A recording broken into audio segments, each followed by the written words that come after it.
Let's talk a little bit about vol first. Let's talk a little bit more about vol. Volatility is actually with the market up slightly. So that's telling you folks that even though you have all of this bullish, and this is kind of us switching our gears a little bit because we like to talk a little volatility during this. And then typically on the segment we have Dan Deming on, and he'll be on in the next couple weeks. But talking about vol, as Vlad had earlier said in the Wall Street in Review segment, it has retraced, but it's been holding here. And you want to keep an eye on this because the EU hasn't come out with a plan yet that's going to show how they're going to start to boost their economies. If they're going to start, what type of program they're going to do. Everybody's up in arms about this.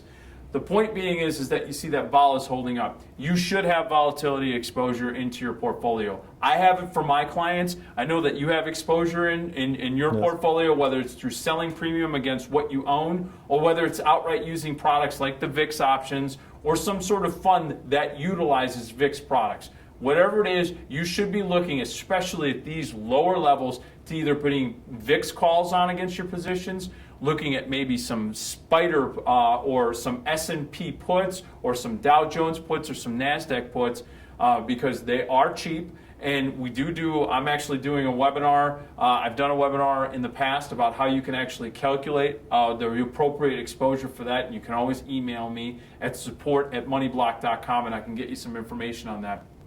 But look for that exposure. It's cheap right now and you should have it part of your portfolio at all times. I'm still 80 to 85% long equities as far as what my portfolio construction, and then the balance of that is long volatility with a little cash.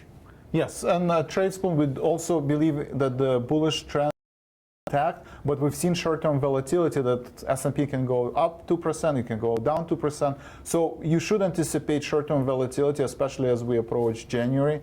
So at Tradespoon, we both have long-term bullish picks and long-term bearish picks to kind of give you that exposure to the volatility in case we have a sell-off. So when the market is overbought, you want to pick Tradespoon short recommendations where we assume that the stock is going to go to the downside, and we pick stocks with long-term and short-term bearish indicators. But right now we have about 2-to-1 ratio where 70% of our portfolio is bullish picks and 30% of our portfolio is bearish picks to kind of mitigate that short-term volatility. Hey Vlad, let's take 30 seconds here as we wrap up today on TSTV Live. You mentioned the seasonality component. I just brought up the Tradespoon seasonal charts. Give us a little bit in 30 seconds, what is going on here and how can we use that as traders?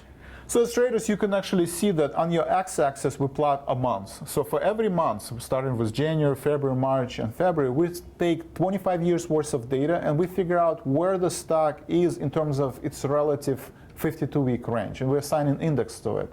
And by looking at this historical data and plotting the indexes for every month, we anticipate what the stock did in the past and what it will do in the future. So you see on your chart, the candlestick is the current price action, and the green annual seasonality chart is forward-looking prediction of where the stock is heading to in November months and December. We see kind of it's going to be in this consolidated range where it's between 100% percentile and 80% percentile of its historical moves. So you know it's going to trade in some kind of a range. So you want to utilize maybe a counter strategy where you sell a put spread, but you also sell a call spread, one standard deviation away, because transportation sector already had its earnings. We're heading into November and December, so we're probably not going to reach the 52-week high, but we're going to move ever so slightly to the upside.